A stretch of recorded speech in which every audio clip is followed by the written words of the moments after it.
In my church hurt, I am excited to share how I personally experienced what David has experienced in Psalm 30:11, which says, "You, being God, turned my wailing," and other translations say mourning, "into dancing.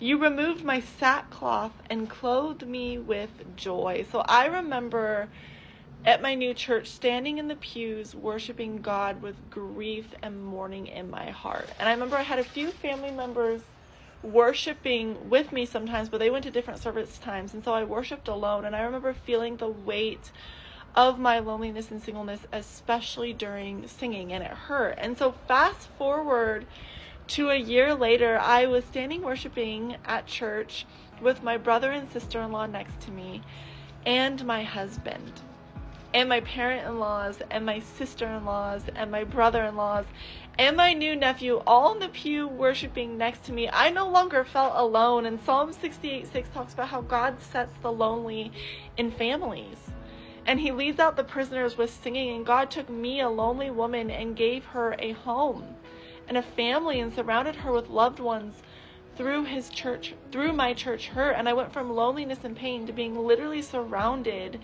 in an entire pew with my family who came into my life because of the church hurt that put me there. Sorry, the camera's shaking.